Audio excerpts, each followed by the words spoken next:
বিল্লাল ভাইয়ের Facebook ID উদাও হইছে ভাই,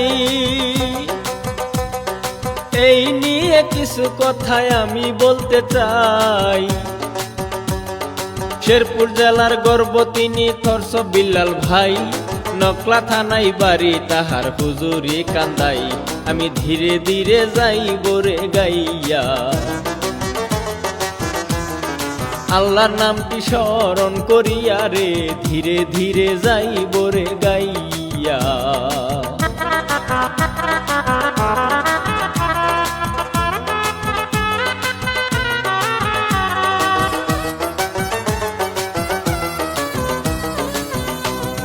সাধারণ এক ছেলে বিল্লাল খুবই অসহায়, হোটেল বয়ে চাকরি করতে হইয়া নিরুপায়।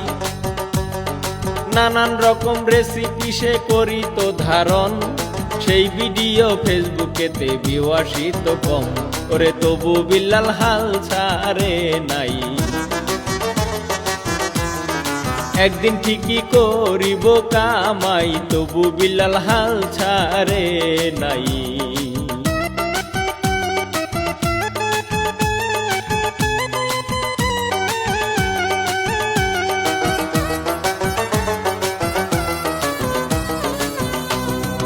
ধীরে ধীরে তার ধারণা বাড়িতে থাকে, সন্ধে সন্ধে কথা বলে ভিডিওর মাঝে। কি যে সুন্দর মুখের বাণী ওরে প্রাণের ভাই, তার মতো প্রতিভায় আমি আর তো দেখি নাই। আমি কি বলিব দুঃখের কথা, শুনলে লাগে প্রাণে ব্যথারে, কি বলিব দুঃখের কথা।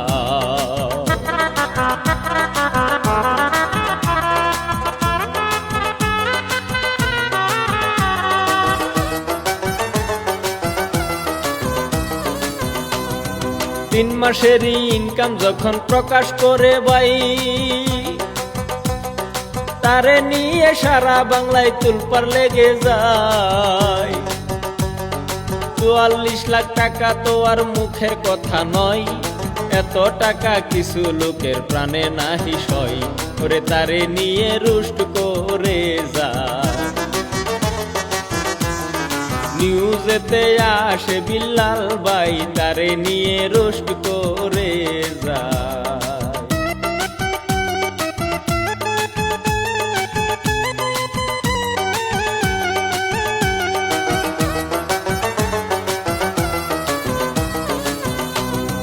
পরিশ্রম করিলে ঠিকই ফল আসিবে ভাই, এই কথাটার প্রমাণ কিন্তু করছে বিল্লাল ভাই। কিছু লোকে তার ভিডিও কপি করে যায়, অনুপ্রেরণার আরেক নাম থরস বিল্লাল ভাই, করে বাধ্য হয়ে দেয় যে স্টাইল। তাহার প্রতি করে যে মাইন, বাধ্য হয়ে দেয় যে স্টাইল।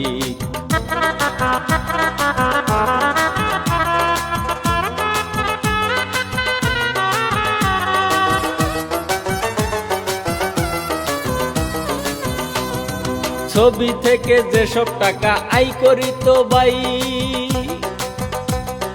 সেই টাকাটা গরিবের দান করিয়া যায়। বিনিময়ে তারে নিয়া ভিডিও বানাই, দান করিলে হয় যে সওয়াব জানে গো সবাই, করে সবাই তারে দেয় যে উৎসাহ। থরস বিল্লাল শেরপুরের গর্ব, সবাই তারে দেয় যে উৎসাহ।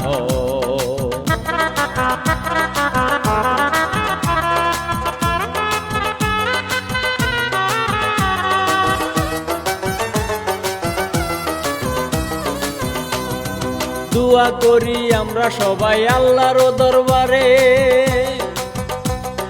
বিল্লাল ভাইয়ের ফেসবুক আইডি ফিরে যেন আসে।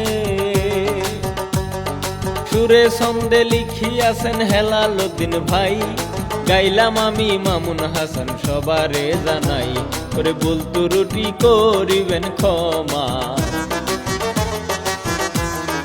বুকে আমার দুঃখ জমারে, ভুল ত্রুটি করিবেন ক্ষমা।